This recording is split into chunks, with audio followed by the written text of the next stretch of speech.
Welcome to the Let's Get Heavy podcast, where we explore the warmth of heavy music and have conversations with some of the most talented bands within the genre. In this episode, I got to sit down with Paul and Grant from the experimental progressive death metal band known as Acherontia Styx, where we explore the band's origins, mental health battles, latest release perception, and what is in store for the rest of 2024. So let's get heavy.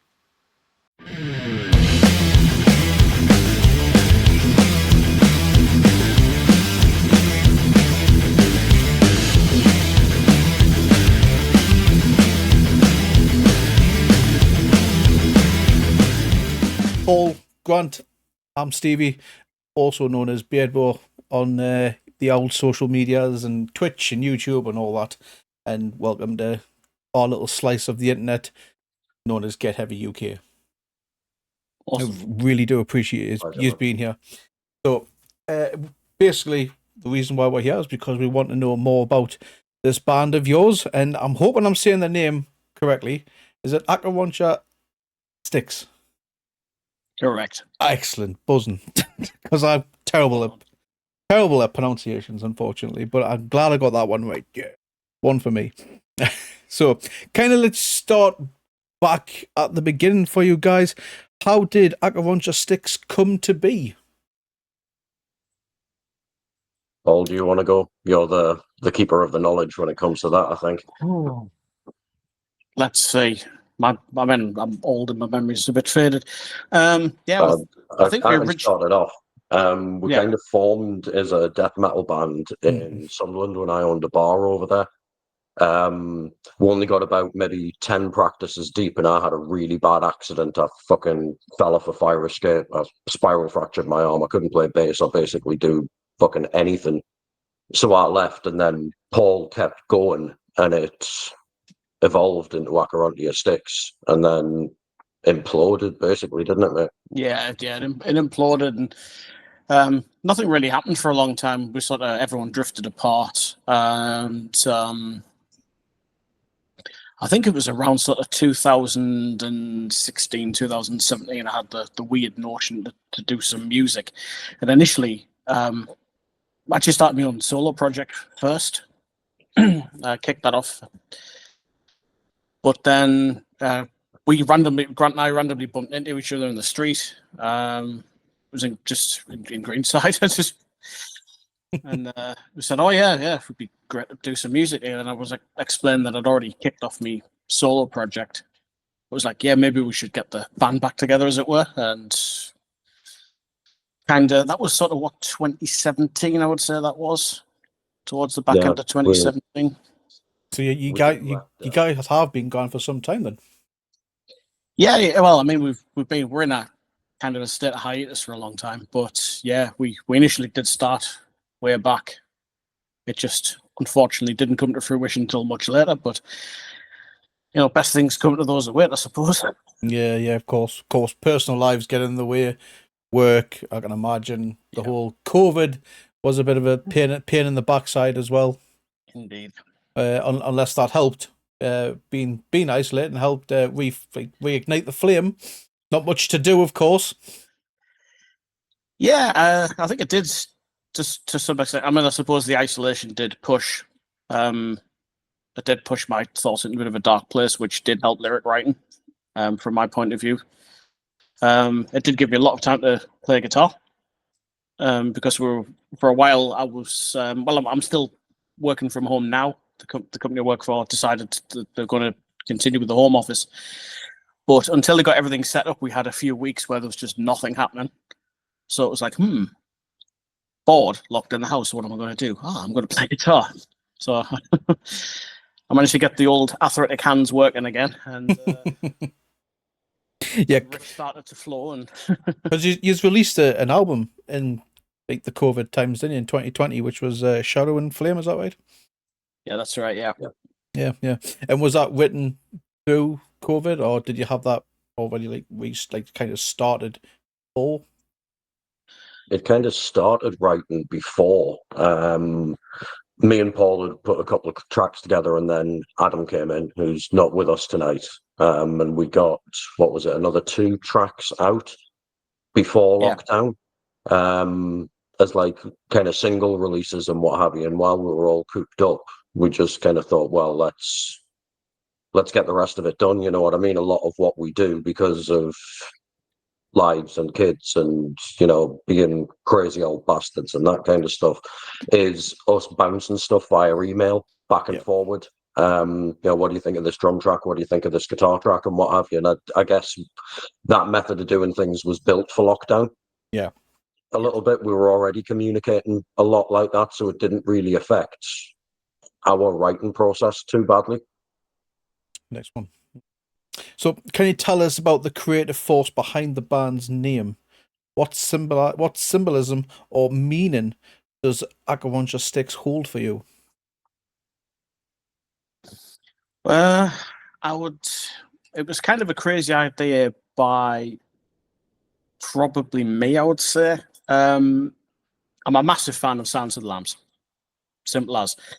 I love, obviously, Thomas. Is Thomas Harris the author, isn't it? Remember? Yeah. You're asking something now. Yeah, pretty sure it is. And yeah, anyway, I've absolutely loved the whole moth with the skull on the back. And I was in a band previous to joining with Grant. I can't remember the name of the band. But the guys in the band were in touch with Christoph Spigel, the guy who designed the logo for Emperor. Oh, right. And the band got him to design their logo. So I was like, I wonder if I could get in touch with Christoph myself and get him to do the logo. So I just cold email, really. I've got this idea. Can you do the logo with the of the moth with the skull on the back? And he absolutely loved the idea. He's like, yeah, absolutely, no problem. He initially did it for me for nothing. He just said, I love the idea. I'll do it for you for nothing.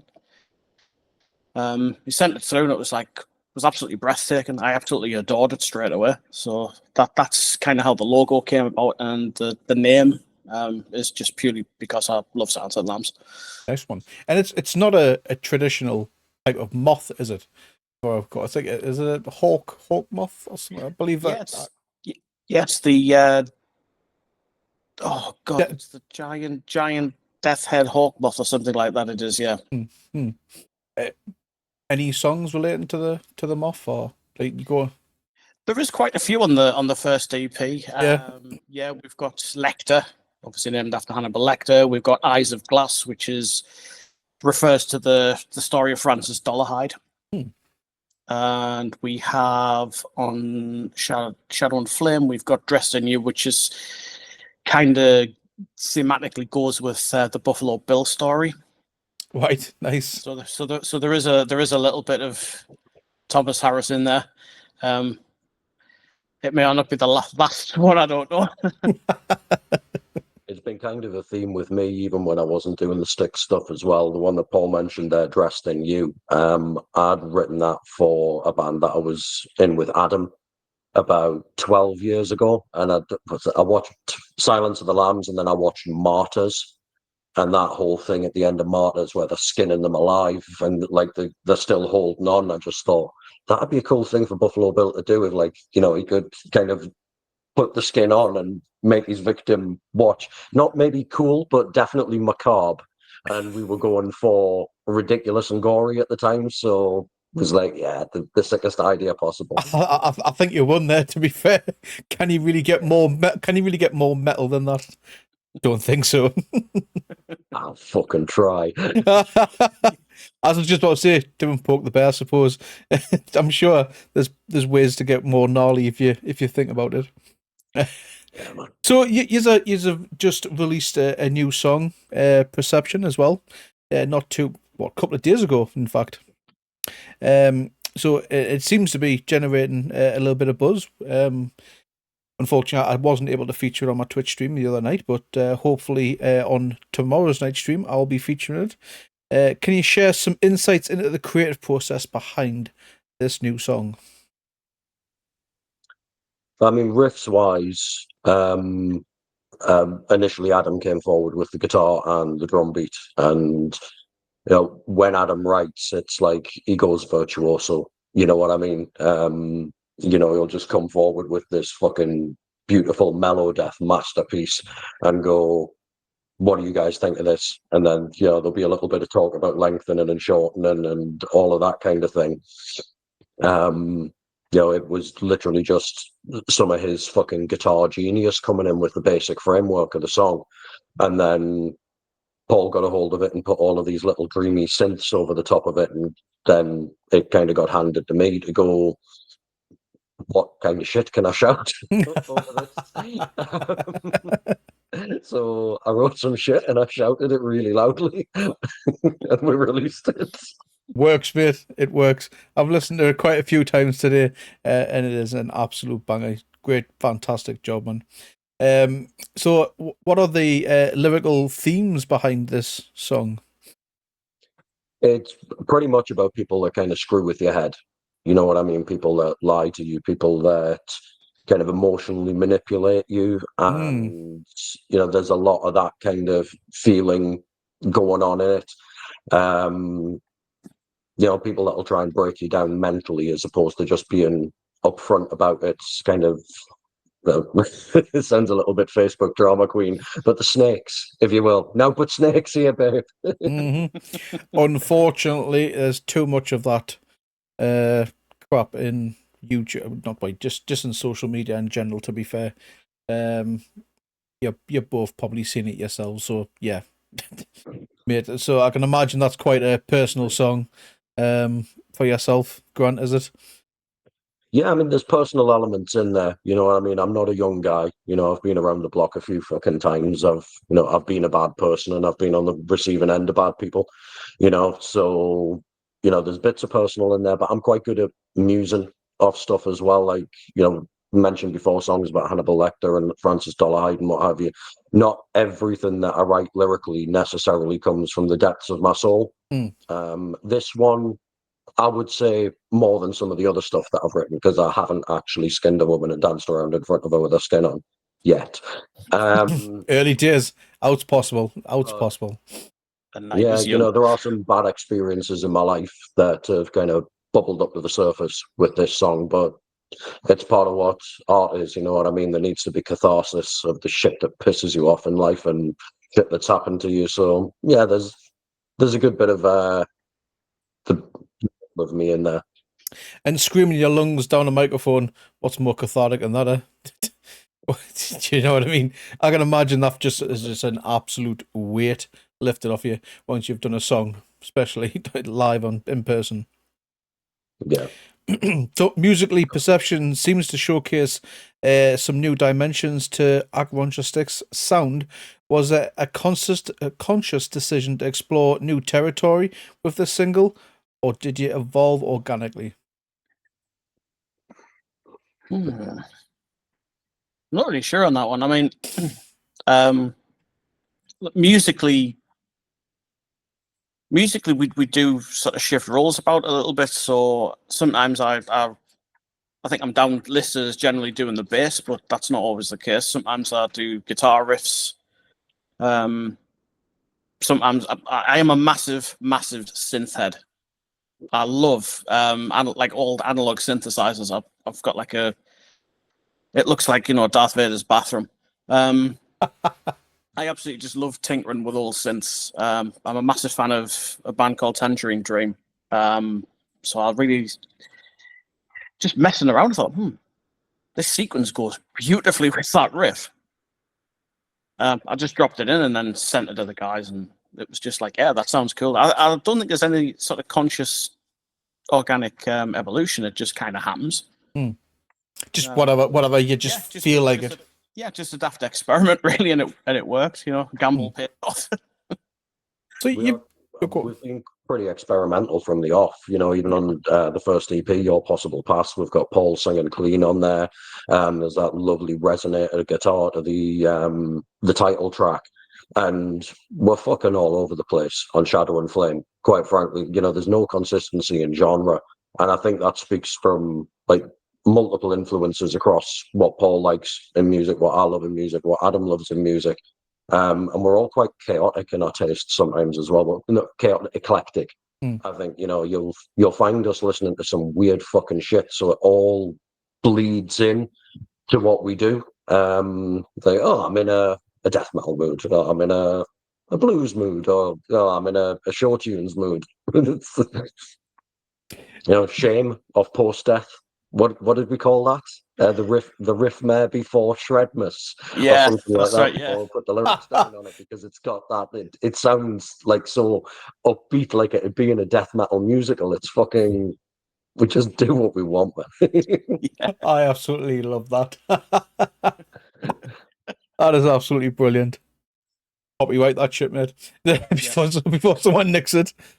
So Paul, you said before you all three just kind of switch roles from time to time. Is that right? Yeah, well, we sort of we do play different instruments from time to time. So I think we've all shared sort of drum duties. We've all shared guitar duties, bass as well. It's kind of we just bring stuff to the table and we go with it really. Yeah. How does that work in a live setting then? Well, We don't play live. You don't play live? What? No, really? Oh wow! we don't. Oh, any particular reason? This came about because we wanted to make music, but life gets in the way. You know what I mean? Paul's about 500 years old. I'm 45, 44, something like that. Adam's a little bit younger than us, but we're not fucking 18, 20-year-olds. You know what I mean? We've got kids, we've got knackered bodies and knackered brains. I've been tracking vocals today, man, and what I did today, 20 years ago, I could have done that standing on my head, and today I nearly died. Legitimate. It was like, we want to do these things, we want to output, but trying to organize practices with our work and our kids and that kind of stuff and the way that we do live our lives is damn near impossible, but that shouldn't stop us being able to create. So it was like, fuck it, we'll harness the digital generation a little bit instead of, these digital music. We're like, no, fuck it, we'll jump on board with that stuff. We'll fuck around with plugins and other newfangled nonsense. That's where it comes from. Buzzing. And Paul, don't listen to him. He doesn't look at the hour 35. Spot on. 500 indeed. Mate, 20. Mate, I'm only 38. And I think I've got more grey hair in my beard than you. So what's the secret? You either keeping that dyed or no, it's just good lighting. Believe me, and broad daylight, it's quite grey. Like, wait, I need to turn my I need to turn my light off because it's showing all the grey hair in mine. I thought you might have had any plans, maybe for the future to do something live. I mean, personally, I would say, never say never, but it would take something incredible to pull it off. Like, yeah. Say never. Yeah, but definitely never say never. I'd never rule it out. If we could find circumstances with which we could, even just take 3 months off to rehearse. If one of us wins the lottery or something like that, I'll throw myself in front of a bus and claim the compensation, and we'll do it that way. Don't say that, Grant. I can take it, man. Mate, this is recorded. You've just outed yourself. Mate, I saw an article the other day that said tequila makes your bones strong, and that makes me the $6 million fucking man. Get in. God, I must be half man, half stalactite by now.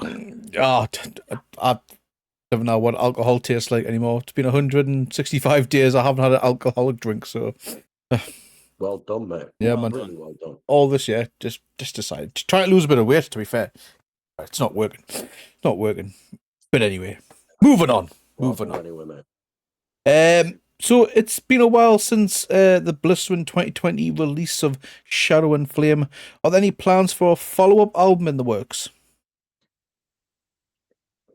I think we're kind of changing dynamics a little bit in how we release to, again, maybe incorporate the way that the world is now. releasing music in albums, for music connoisseurs, it still works, but for casual listeners, you releasing an album takes you out of the cycle almost as quickly as it's put you in it. You know what I mean? Listens happen in great big spikes around releases because of YouTube and Apple Music and Spotify and what have you. You know, there's controversial opinions around them, but at the end of the day, they exist and they're part of what we are. We're not here to make music, so that style of almost like audio flyering that we do, you know, we're not making any money off it or anything like that, rather, you know, so we're just putting it out into the world. And I think we've kind of figured Little and Often is going to expose us a little bit more than 10 songs and 2 weeks later nobody's singing it because all the new releases are piled up on top of you. And yeah, I think maybe once we've got 10 songs out, we'll package them up into an album or something like that, maybe do a physical release or something like that. But for the time being, I think it is just we write, we record, we bang it out, and rinse and repeat that way. It seems to be like you've just said it before. It seems like that's the way it's going to go. A few musicians have come up and said just release a couple of singles every couple of months, and then later on bang it all in like a special edition collection sort of thing. And at least that way you're going to have a constant bangers. You know what I mean? Because normally when you go and write a full album and you're on a bit of a deadline, it's normally just filler, isn't it? Some of the songs. And then normally, I think this is why I feel like EPs are getting like a lot more traction these days, because you can write 4 or 5 bangers, or do like two EPs, 4 or 5 bangers and 2 EPs like across a year or two, and then like you say, the following year special release. Maybe even give it a vinyl run or a special like limited edition sort of thing. That seems to be the way it's going. So yeah, totally. So, maybe it's an EP then, or are you just going to stick with the singles? Do you want to go, Paul? That helped a lot there. Because you released an EP back in 2023, so will you maybe doing a new EP following with Perceptions? Yeah, so probably go down that route, wouldn't you agree, Grant? You know, I think we'll probably release some singles and potentially later an EP. I don't think we've got any definite sort of release plans as of yet, but I do think once, like Grant was saying, like when we do get to 10 tracks, we'll definitely package them up into an album. You've already got the 2023 EP release, so with this one, you could then package both of them together into a full album. Like I say, you can do like a limited run, maybe cassette tape, CD, even if a vinyl run, if you wanted to go that route, of course. Like I say, like a limited run special edition sort of thing. Especially cassettes. Cassettes are coming back, and yeah, man, like a lot of people just like a little collector's item. I'd be in the queue for that if you did that. That would be too. Honestly, I absolutely love vinyl. Yeah, likewise. Of course, never even dawned on me. Man, honestly, like limited. Say 50 copies or something if you can. And if you'll never sell it again. 50 copies. Once it's gone, it's gone. But them your 2023 EP. Do another one in 2024. And then package them both together mid 2025. Done. You know what I mean? Yeah. Not a bad. Off the back of today's recording, we've got another 2 that are ready to go. Right. Those, what was recorded today, are definitely the final vocal tracks. Adam's going to have to dick around with some production a little bit. I'm maybe going to have to make some decisions about where instrumental bits are going to go. And then we've got one more in the works, but I kind of stalled on the vocals for that in the run up today. And to be fair, we wouldn't have had time. And if I tried to do a 3rd track today, that would have been really upsetting. Yeah. So when can we expect the next drop of the song? Next drops of songs? Let's say Perception's still just days old, isn't it? So yeah. I don't know, maybe about 6 weeks, 8 weeks for the next one. I was going to say, I was initially thinking 1 to 2 months, so yeah, I think we're thinking along the same lines on that one, yeah. Yeah, we need to tweak some drums a little bit on Primordial Condition.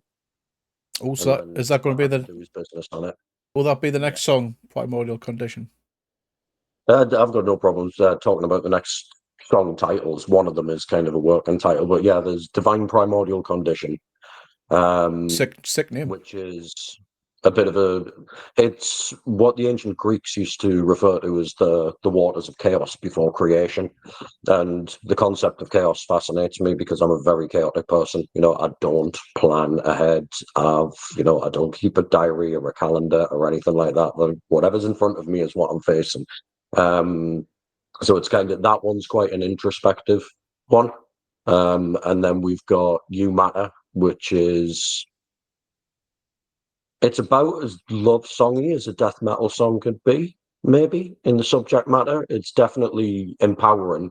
It's not like, oh, baby, I miss you, and all this kind of shit. But more like, keep on fucking going. And then the working title for the other one is Lethal Dose. But I've kind of got a bit stuck because dose is not an easy word to rhyme. So I'm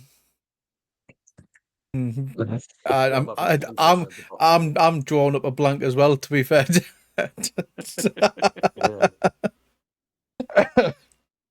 Looking back at Shadow and Flame, are there any particular tracks or experiences that album hold a special place for the band?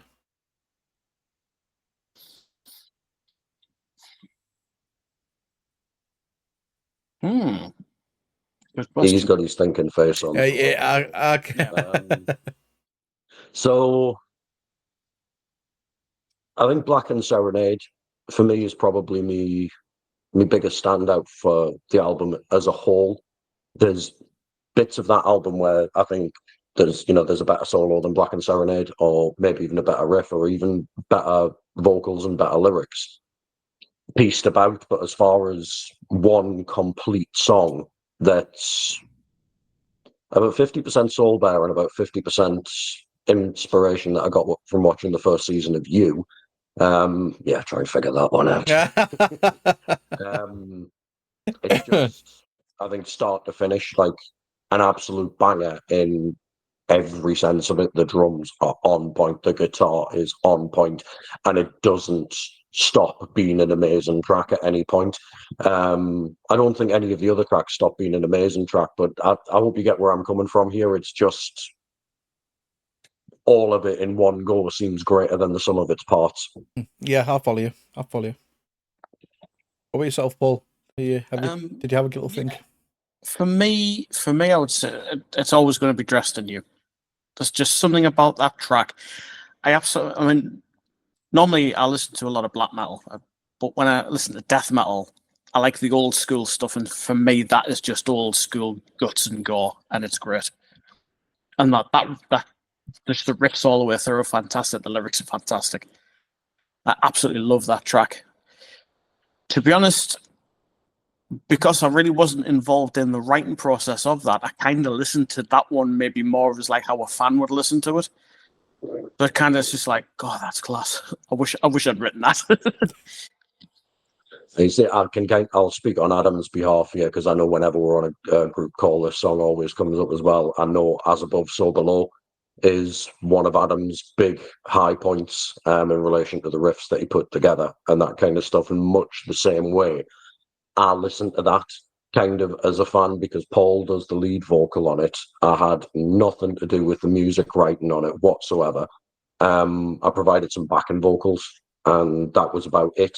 To be fair, I'm only really there for a bit of depth. It's not even like I'm on a similar volume level to Paul, so I get to listen to that as completely kind of removed from it, and it's a vicious song. It really is. Filthy. It's old school in it to fuck. It's just disgusting. I love it.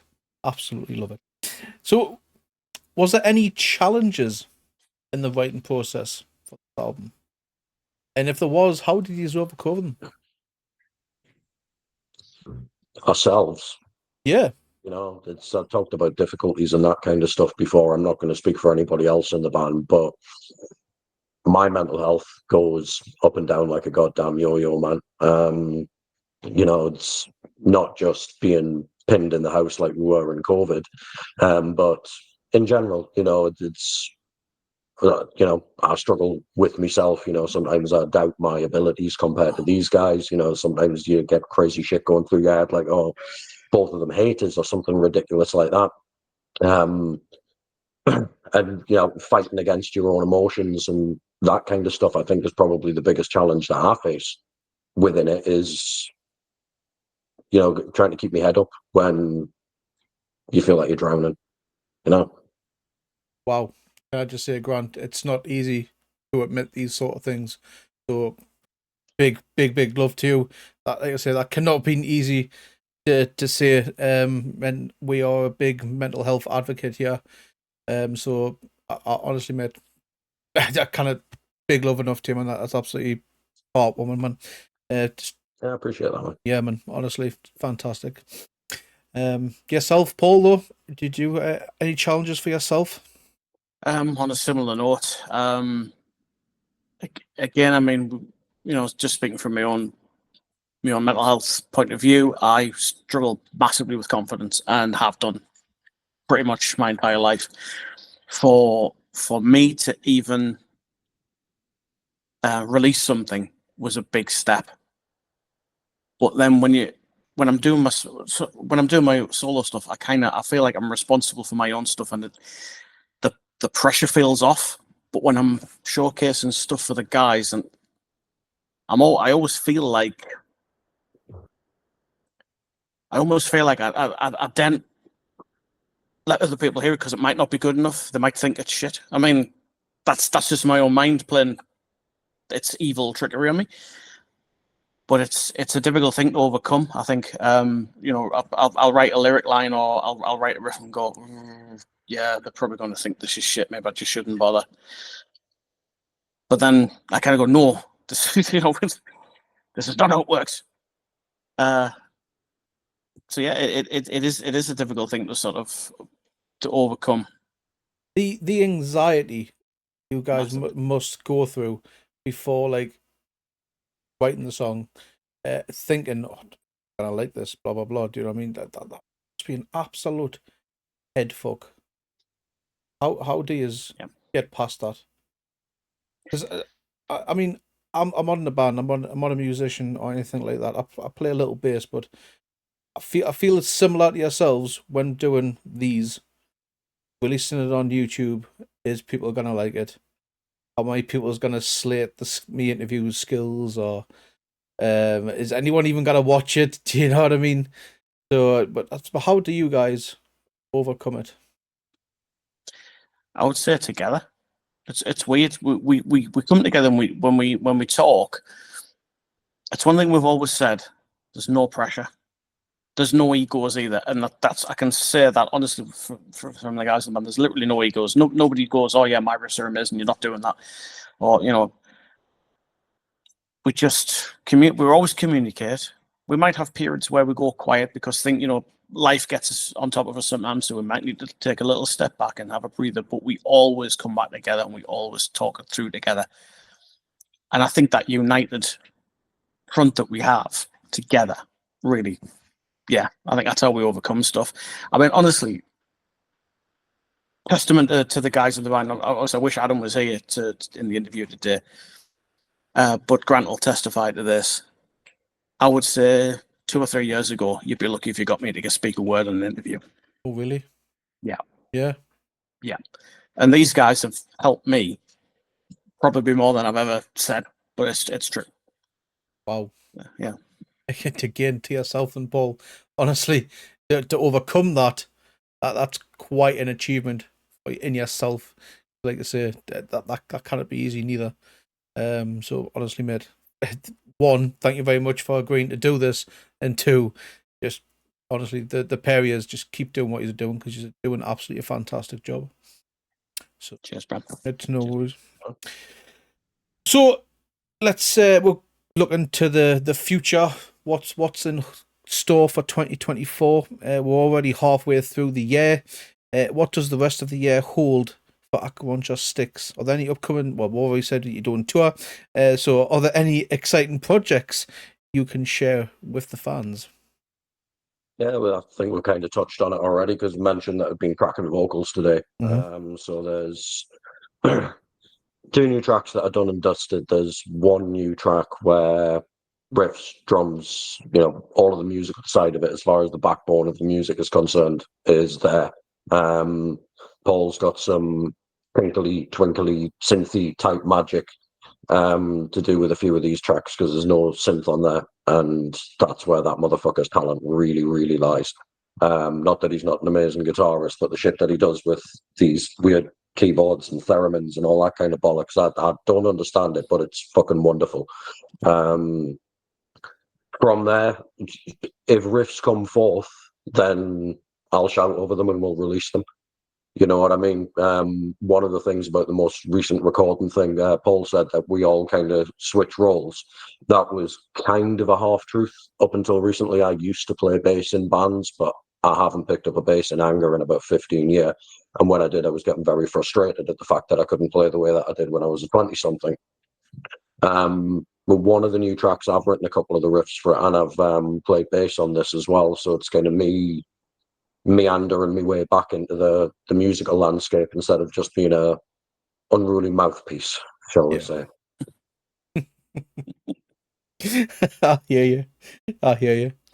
So, with the ever-evolving metal scene, what are your thoughts on the current state of the genre? Are there any emerging trends or subgenres that particularly excite you?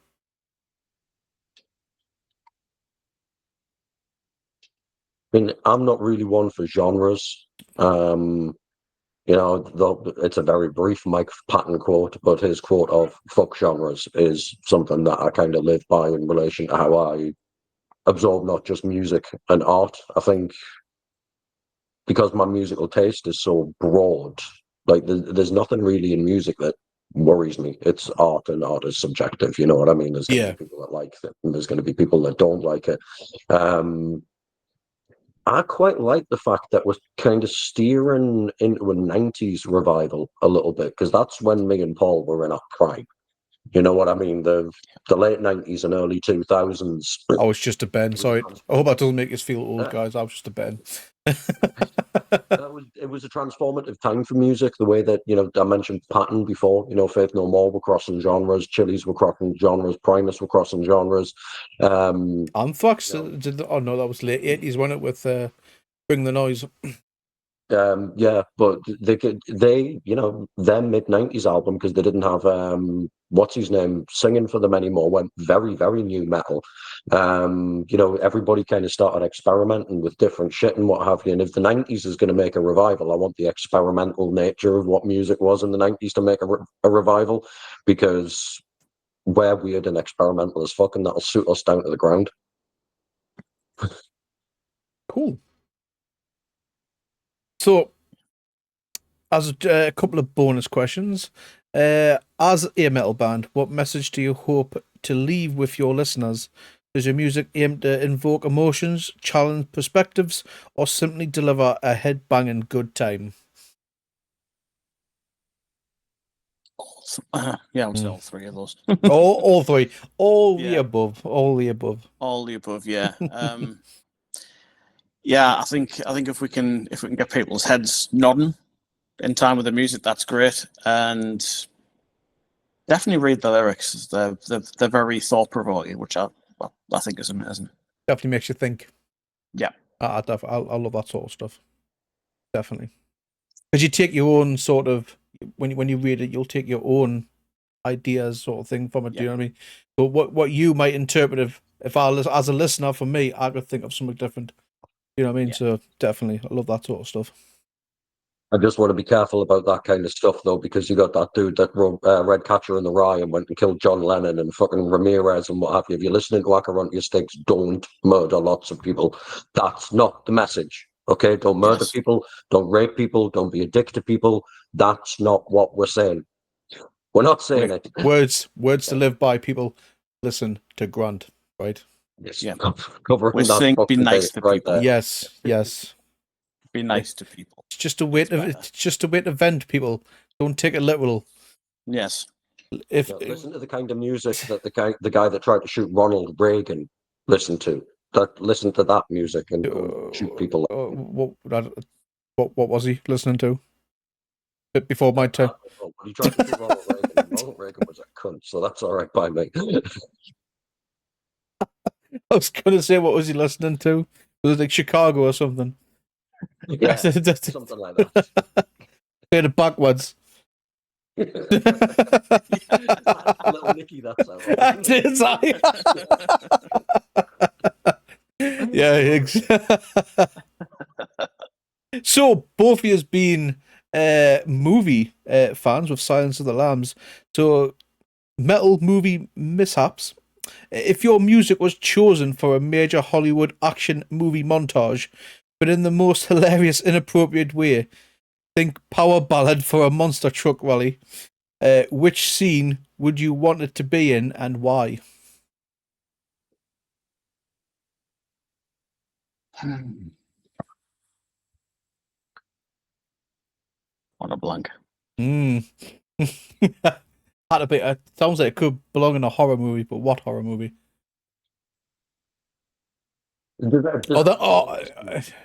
Any movie. It could be like an inappropriate moment, you know, like a wedding or something. Oh, I'm trying to think of what track. Have you seen Orgasmo? You know that scene where the really huge girl is fucking Trey Parker. I'd love to be the soundtrack to something like that, but I'm trying to think of Pleasures of a Flash, of course. Yeah. Like breakdown after the first verse where it goes ding ding ding dun dun dun dun. Absolutely, just keep time. We're hitting it. Oh, get in. No, man. It's got to that point at the night where I start talking about strangle wankers.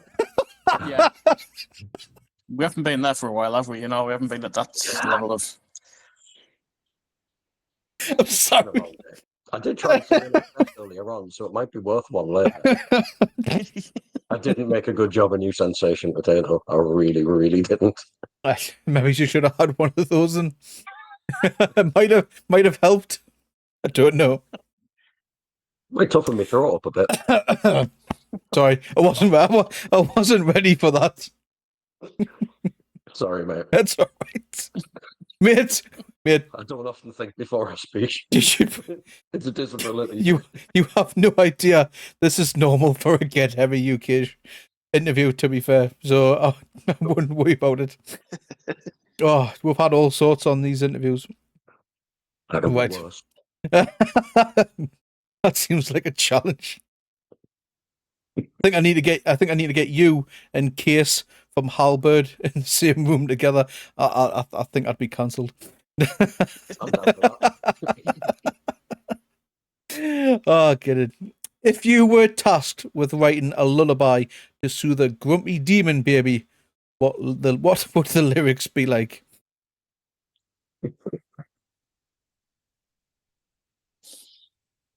A grumpy demon baby.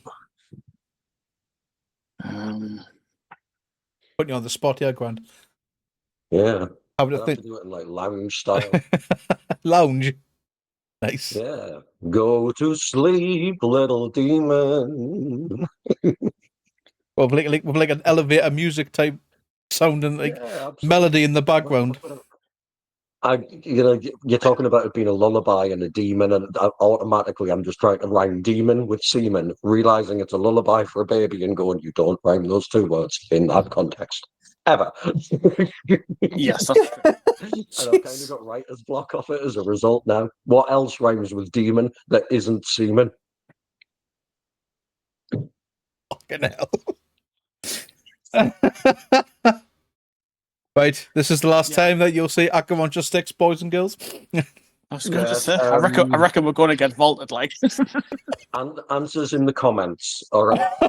If he's ever allowed us back on, I will come back with a lullaby about demons that doesn't contain the word semen. There we go.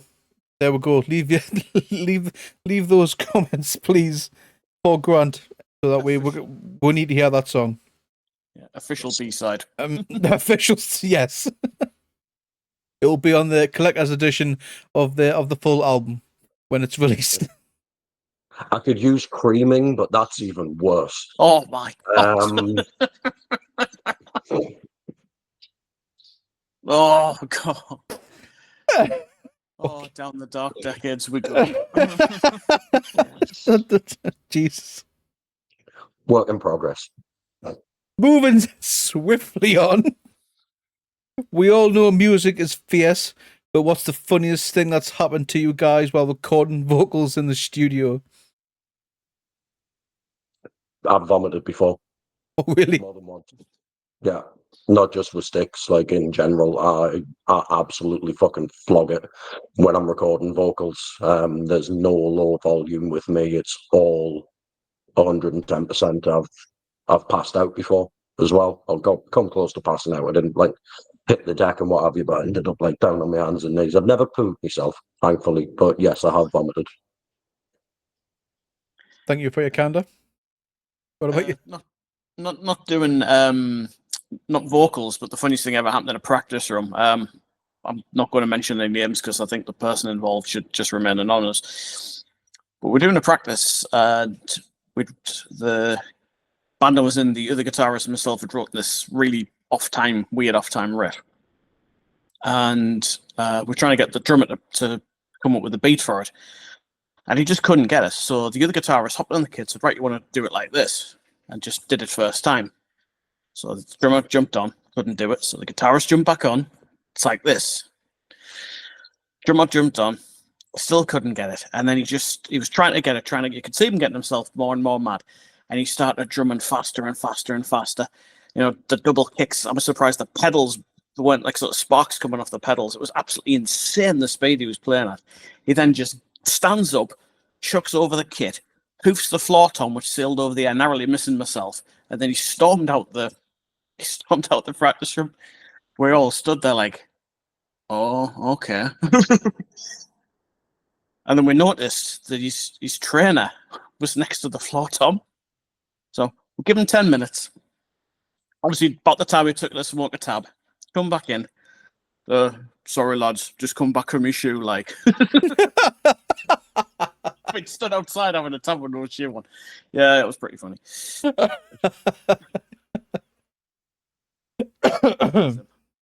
Charming. So, in your years, you have all been to gigs and you have played in other bands. I'm sure you have been in live settings. We've all seen some crazy things in a mosh pit. What's the most non-metal object you've seen a crowd surfer lose in the frenzy? Or even just an object in general in a mosh pit? I've gone to Bloodstock enough times to find numerous dildos and mosh pits, mate. It's kind of in a situation now where, having been to Bloodstock a few times, that, you know, I'm kind of surprised if I don't see a dildo in a mosh pit. Yeah, I think it was Skin Dread. I think it was 2021. I think it was, and you know when they do the Newport helicopter. Yeah. So it was the last stub next to us. Obviously, everyone normally takes the top off to do it. She didn't. She had a double-ended dildo, just fucking swinging it around. And I'm like, this fucking hell, just ducking, just because I'm gonna get slapped in the face with it. But yeah, that's probably been one of the funniest things that I've seen. Yeah, my own bollocks coming out in the At the Gates pit, that was pretty bad as well. Somebody stood on the back of my pants and the stitching right up the inside of my leg and right up to the crotch all just went. One fucking fell swoop, and I didn't have any boxes on. I was just like, well, I'm not getting out of the pit. So I just kept going. And it was the first time I'd seen them. It was like nothing is removing me. If I am bollock naked by the end of this, it's still happening. Fucking hell. That's amazing. That is absolutely. We'll learn something new together. We'll learn something new together, Paul. It was a liberating experience. What about yourself, Paul? Have you seen anything? I don't think anything could possibly compare to that. To be fair, How can you? no, I've done it. No, I'm not even going to attempt that. Nothing will ever come near to that. I'm Mate, definitely. there was plenty of people that could compare to it. I'm hung like a hamster. All right. There were birds flying by going, poor fella.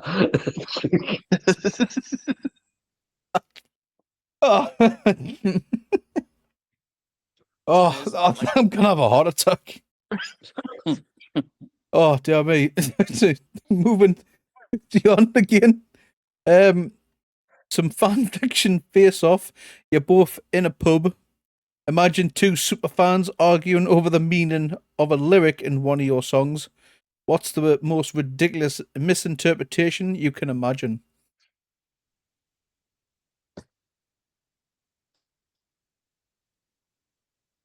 I think I said it before, we're dressed in you know what I mean? Like condoning cutting people's skin off and dancing around in front of it. You know, one of the, I think we should do it. No, mate. No. We're not condoning that kind of thing. Believe me. No. It's all love here. I write a lot of my lyrics with weird little subtexts and like kind of double meanings. And I mean, on Shadow and Flame, Cursed Love, I can't remember what you call the rhyming structure, but the last word of each line is the first word of the next line, and so you can kind of read it in different ways and what have you. I think outside of ridiculousness, like, you know, this person is condoning racism by saying in nightmares drowned in pleasures of our flesh, and it's like, what? You know, that's 2 + 2 = 22. That, mate, you know, if people want to read what they want out of it, I probably wouldn't interject. Yeah. You know, again, I said before, art is subjective. You know what I mean? If people are going to take different meanings from the music, as long as you're not being a fucking idiot about it, then read what you want. I'm not going to tell people how to read my lyrics. Most definitely, you know, you take it the way you want to take it.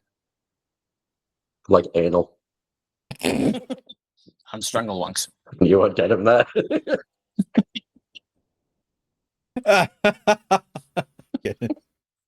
Oh, fantastic. Right. So, before we do call it there, though, guys, what do you want to plug? Last chance. What do you want to plug before we call it? Perception at the minute. You know, we've got a new track out. It's been out a couple of days.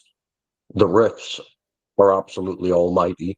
The solo in it is one of the best solos that Adam has ever come out with. I think there's only one that I would put above it. And that is, he knows how much of a personal connection I have to that track. Paul's synths on it are an absolute fucking masterwork, and my vocals are mediocre at best. But what I'm singing is actually quite mediocre. I'm never going to be complimentary over myself, but I do think I've done a good job on that song, and what I'm singing is emotionally driven. You know, if you're gonna sample this, sample the music as a whole, and I'm pouring emotion out, so feel free to get some emotion poured into you from it, because this is kind of where we've gone with this. It is it's one that we want people to connect to. It's one that we want people.